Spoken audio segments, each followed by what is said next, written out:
Merci de nous rester fidèles tous les soirs pour vous informer. Bonsoir à tous et bienvenue dans ce journal.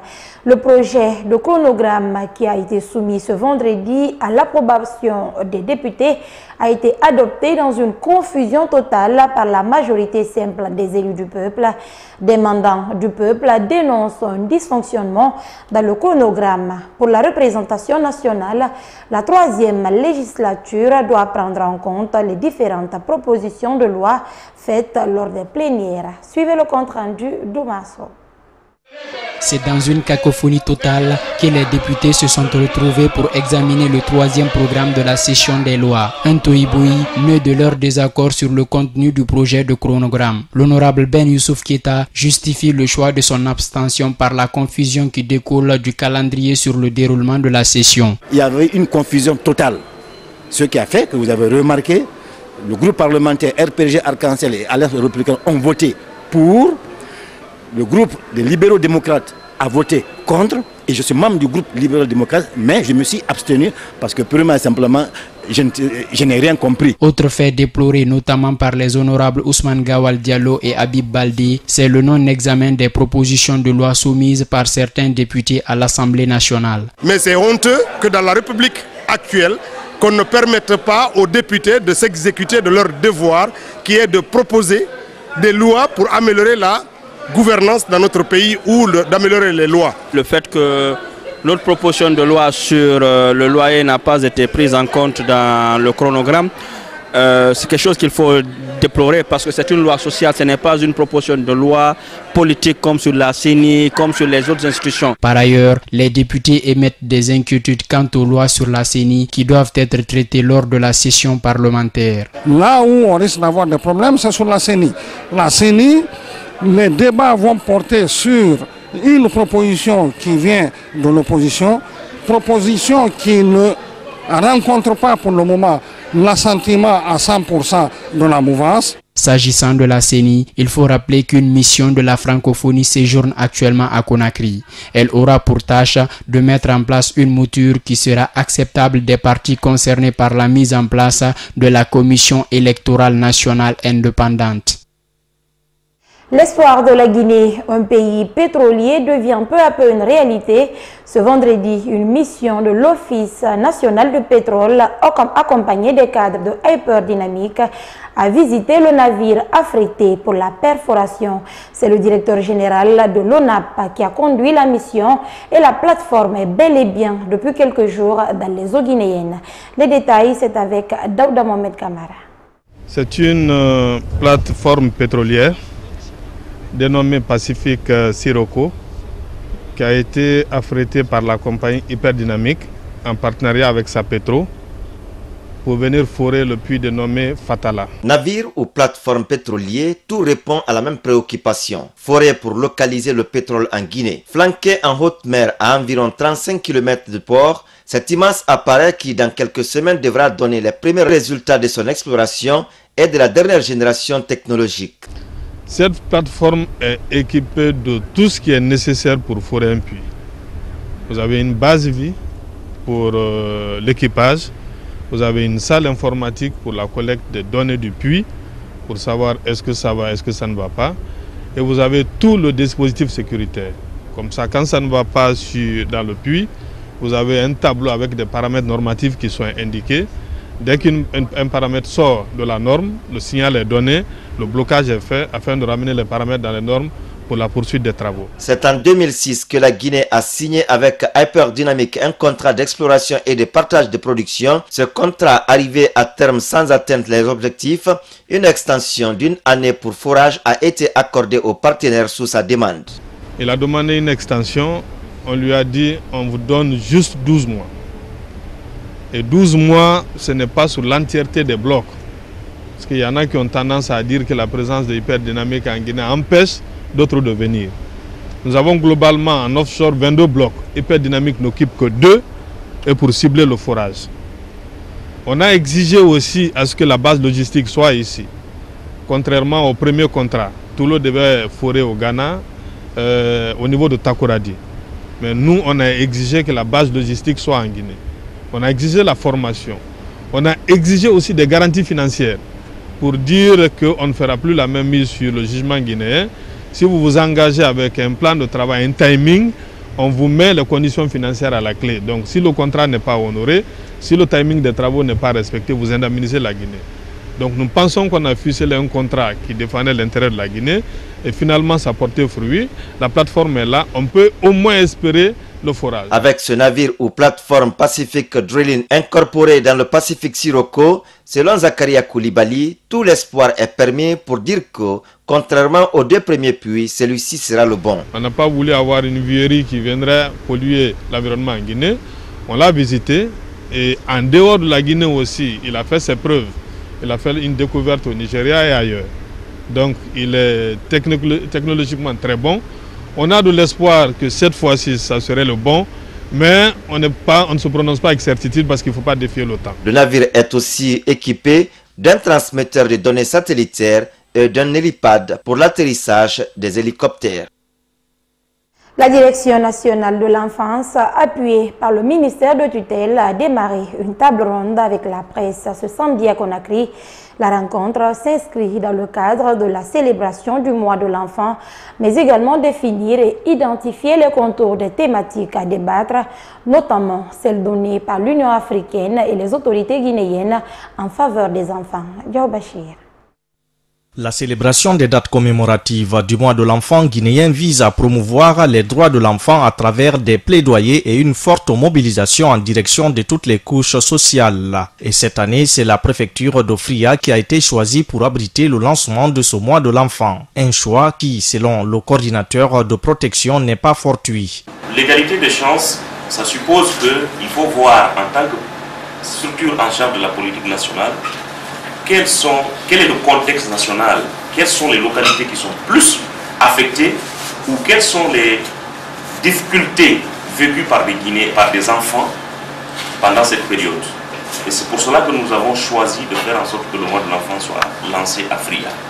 Vous savez tous que lorsque l'usine a été fermée, des familles ont été démunies, certains ont perdu leurs biens, des enfants ont été affectés dans leur scolarité, dans leur éducation, dans leur santé, bref, dans leur bien-être.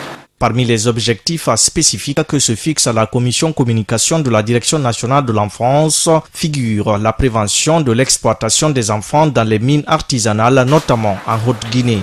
En partant du thème de l'Union africaine, l'autonomisation et l'égalité des chances, pour dire qu'il y a beaucoup de choses qui se passent en Haute-Guinée. Nous avons été à Sigiri il y a 2 ans, où nous avons vu que l'exploitation minière avait beaucoup de conséquences sur les enfants. Nous pensons que cette année, on peut faire un zoom sur ça, et aussi une zone d'exploitation minière artisanale très importante, et faire en sorte que les populations puissent identifier quelles sont les voies et moyens pour sortir plus les enfants des mines et les mettre à l'école. Tout cela donne des chances aux enfants, tout cela donne des possibilités, la chance et les possibilités aux enfants pour qu'ils puissent s'épanouir. Le thème fédérateur de cette année retenu par le Comité africain d'experts sur les droits et le bien-être de l'enfant de l'Union africaine est l'agenda 2030 pour un développement durable en faveur des enfants en Afrique dans une accélération, la protection, l'autonomisation et l'égalité des chances. Le ministère de la Jeunesse vient d'organiser le premier forum international sur l'animation socio-éducative à Conakry. Cette rencontre, qui a connu la présence de plusieurs pays africains et la France, a été un espace d'échange d'expériences pour les autorités guinéennes et ses hôtes. Avant de repartir, ces experts ont invité le gouvernement à tout mettre en œuvre pour réglementer ce secteur. Alceni Diallo. Ces 2 jours de causerie entre les acteurs impliqués dans le secteur de l'animation socio-éducative ont été fructueux aux yeux des participants. Selon le représentant du Forum d'Agadir au Maroc, par exemple, la rencontre a permis de nouer des relations entre tous les pays du Sud. Aujourd'hui, je crois que tous les pays africains sont conscients qu'il faut beaucoup travailler sur la relation Sud-Sud. On sait que nos pays sont riches avec leurs moyens, avec leurs ressources humaines, et on est capable d'avancer en avant en mettant en place plusieurs actes de coopération. On ne peut pas dire aujourd'hui que l'un de nous a plus d'expérience que l'autre, mais l'expérience reste toujours à partager. à développer. Et je crois que l'avenir, ce sera, Inch'Allah, meilleur entre nos deux pays et entre tous les pays africains, Inch'Allah. Ce forum de Conakry dans le secteur de l'éducation non formelle, qui est l'animation socio-éducative, a non seulement été une occasion pour créer des relations, mais aussi pour sceller des partenariats gagnant-gagnant entre les plateformes étrangères et guinéennes. Aujourd'hui, on est sur un projet, Inch'Allah, si on peut, l'année prochaine, ça veut dire en 2018, la ville d'Agadir va accueillir une délégation des formateurs guinéens. Pour la première chose, c'est de changer, échanger entre nous. Si dans les autres pays du continent, le domaine de l'animation socio-éducative a été réglementé depuis des décennies, en Guinée, tel n'est pas le cas.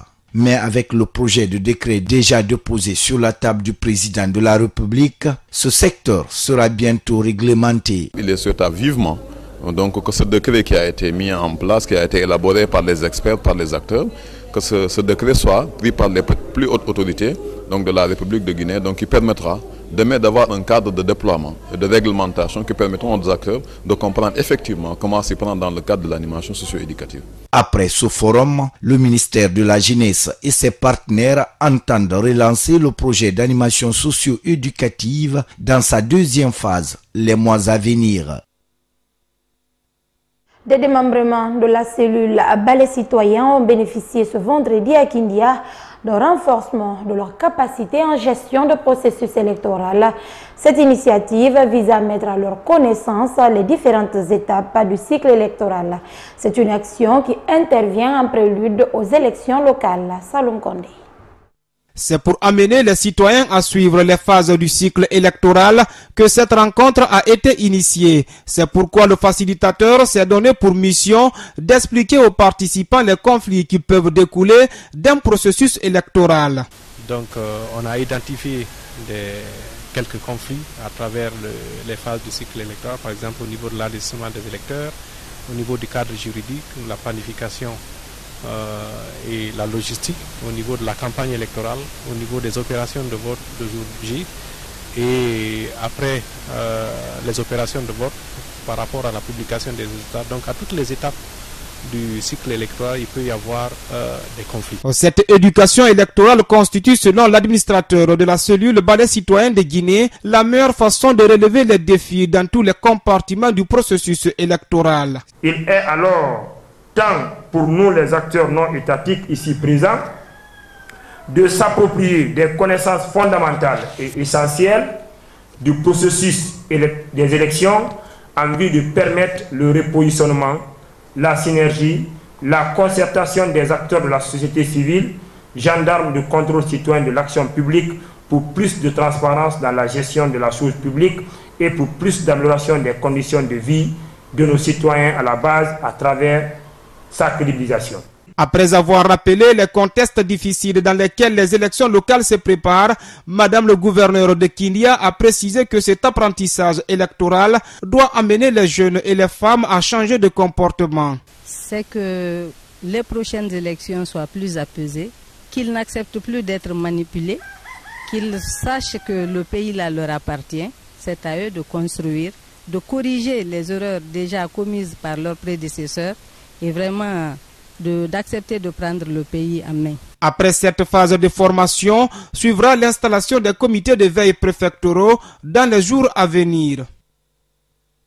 Comment aboutir à une véritable indemnisation des victimes en République de Guinée? C'est la question qui reste au centre de l'œuvre du bâtonnier Amadou Tidjane Kaba. Dans cet ouvrage intitulé « Pour une véritable indemnisation des victimes », le conseiller à la Cour constitutionnelle énumère les catégories de victimes et propose des stratégies pour les rétablir dans leurs droits. Ça, à l'Ouyombono. L'histoire de la Guinée est émaillée d'événements douloureux qui ont touché plus d'un citoyen. Et c'est une réalité bien connue de tous. Le paradoxe pour beaucoup, c'est le manque d'indemnisation des victimes de ces événements tragiques. C'est à cette deuxième situation que s'intéresse le bâtonnier Amadou Tidjane Kaba dans son livre intitulé « Pour une véritable indemnisation des victimes, la sauvegarde de la dignité humaine ». Ce livre s'est soucié de l'indemnisation possible des victimes des événements troublants qui ont endeuillé la Guinée et suite à des violences récurrentes, laissant des veuves et des orphelins qui, jusqu'à ce jour, n'ont pas été indemnisés. Cette œuvre de 123 pages peut être considérée comme la mise en œuvre d'une feuille de route que le ministre de la Justice, garde des Sceaux, Maître Cheikh Sako, a bien voulu confier à l'auteur. La première démarche a consisté au recensement des différentes catégories de victimes.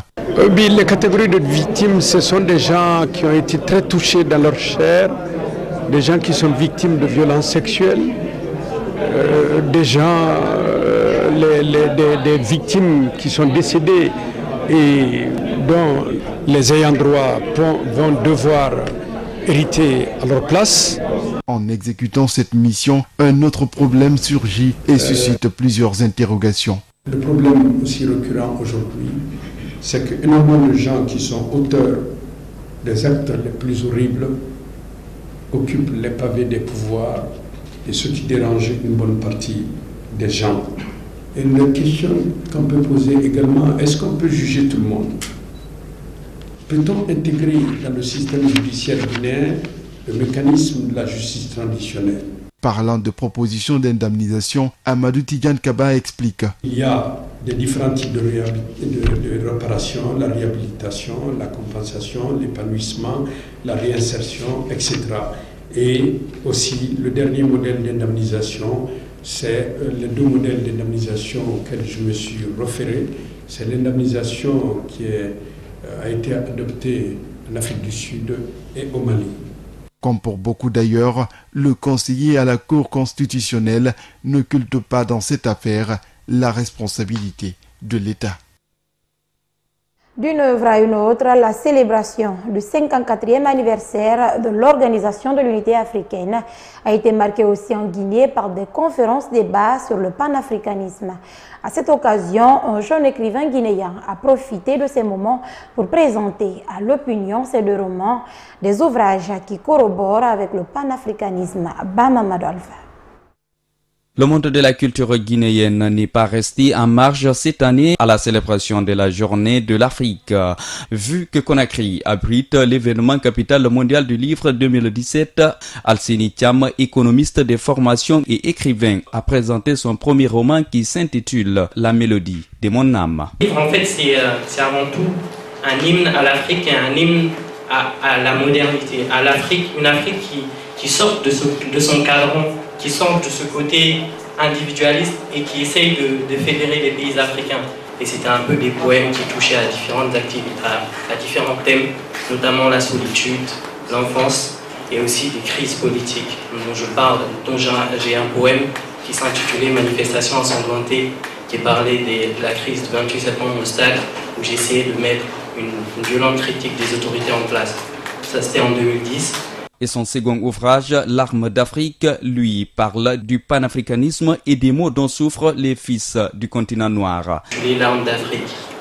Et on parle de panafricanisme, mais je pense que l'arme d'Afrique, c'est un peu un hymne au panafricanisme. Dans ce livre, j'essaye un peu d'évoquer tous les maux de l'Afrique. Le repli sur soi, la crainte de ne pas justement dépasser ce côté nationaliste et aller vers le côté panafricanisme et de nous ouvrir à d'autres pays. Dans ce roman, l'auteur dénonce d'abord l'intervention de l'armée étrangère en Libye avant de rappeler les efforts fournis par le colonel Muammar Kadhafi dans la mise en place des États-Unis d'Afrique. Dans son régime, je pense qu'il voudrait vraiment intégrer la Libye. Et dans mon livre, j'essaie un peu de voir un peu le côté panafricanisme du colonel Kadhafi, parce qu'à un moment donné, même si on lui reproche certains attentats commis, il a participé à créer un certain dynamisme et une certaine volonté de rassembler les États africains. La crise du Mali et la reconstruction du Rwanda après le génocide de 1994 ne sont pas passées sous silence dans ce roman de Alseni Thiam. Les Africains devraient prendre l'exemple du Rwanda de Kagame d'aujourd'hui.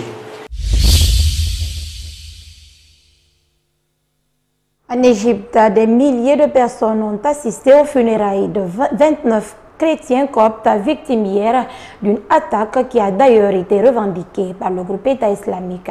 Un attentat qui a entraîné des représailles. L'Égypte a mené des frappes aériennes en Libye sur des camps d'entraînement islamistes. Regardez. Les cloches ont parfois sonné jusque tard dans la nuit. À Minya, ils sont des milliers à se presser autour des cercueils. Ceux qui sont morts sont nos frères, ils sont tous nos frères. Ici, nous sommes tous un village et une famille. Ils chantent qu'ils défendront la croix de toute leur âme. La douleur, mais aussi la colère. Les Coptes ont encore été visés ce vendredi, cette fois dans la province de Minya au sud du Caire. Des hommes armés et masqués ont criblé de balles un bus qui se rendait au monastère de Saint-Samuel, à plus de 200 km de la capitale. L'attaque a fait près de 30 morts, dont de nombreux enfants. Ces chrétiens d'Égypte demandent des comptes à leur président. Qu'attendre de plus de Sisi? Que va-t-il faire de plus? Trop, c'est trop.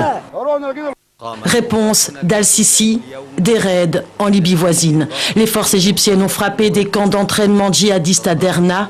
La ville est aux mains d'une milice proche d'Al-Qaïda. Le président égyptien a promis de détruire les camps d'entraînement terroristes partout, sur son sol comme à l'étranger. Nous n'hésiterons pas à les affronter et à les poursuivre partout. Je le dis aux forces de l'ordre, la sécurité du pays et des Égyptiens est votre responsabilité, la nôtre et celle de tous. L'État islamique a revendiqué l'attaque de Minya. L'organisation mène depuis plusieurs mois une campagne contre la minorité copte, prenant pour cible cette communauté chrétienne la plus importante et l'une des plus anciennes du Moyen-Orient.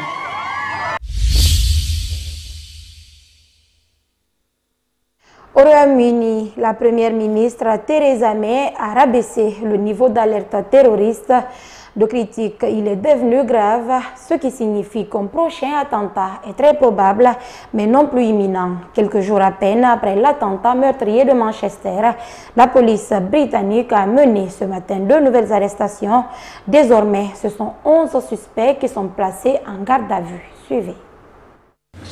2 hommes arrêtés ce matin, un autre hier soir, et des avancées sur l'enquête jugée immense par la police britannique. Ces arrestations sont significatives. Nous sommes ravis d'avoir mis la main sur des personnes clés qui nous inquiétaient, mais il reste encore un peu à faire. Aujourd'hui, une grande partie du réseau auquel appartenait Salman Abedi serait démantelée, avec un total de 13 interpellations pour 11 personnes toujours en garde à vue. L'enquête va donc de l'avant, un peu à l'image en fait de ces citoyens qui, à peine 4 jours après l'attaque, n'ont pas hésité à organiser un événement sportif en plein centre-ville, à quelques pas seulement du lieu du drame.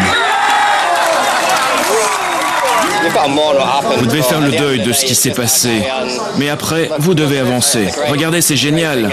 Ils ne stopperont jamais un truc comme ça. Comme je l'ai dit, c'est ce qu'ils recherchent, mais pourquoi on s'arrêterait ? Une véritable volonté d'avancer dont est né un nouveau symbole, cette abeille que des centaines de Mancuniens s'empressent de se faire tatouer. L'abeille, synonyme de force, de volonté, mais aussi de travail. 3 mots qui, plus que jamais, collent à la peau des habitants de Manchester. En Asie, le Sri Lanka est frappé par des inondations meurtrières. On compte au moins une centaine de morts et autant de disparus en raison des pluies de mousson particulièrement violentes. Elles ont entraîné des inondations et nombre de glissements de terrain. Suivez.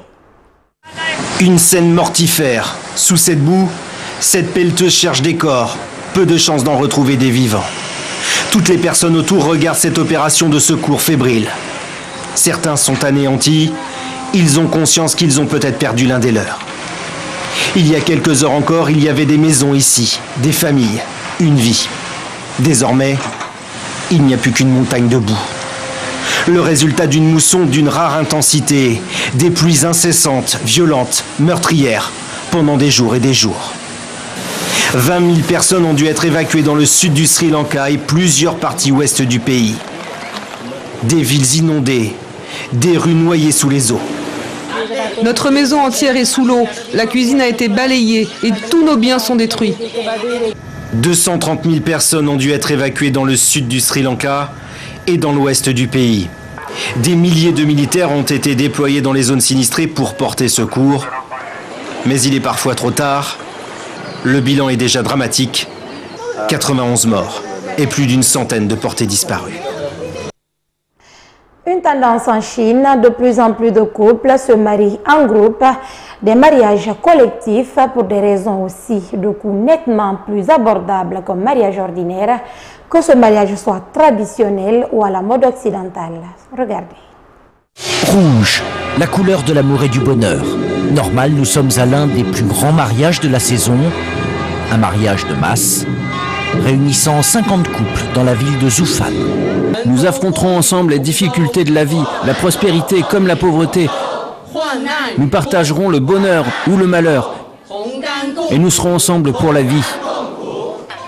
Eux ont choisi la tradition dans ce pays qui célèbre 14 millions d'unions chaque année. Pendant ce temps, au milieu de la campagne chinoise, ceux-là se marient à l'occidental, mais toujours en groupe.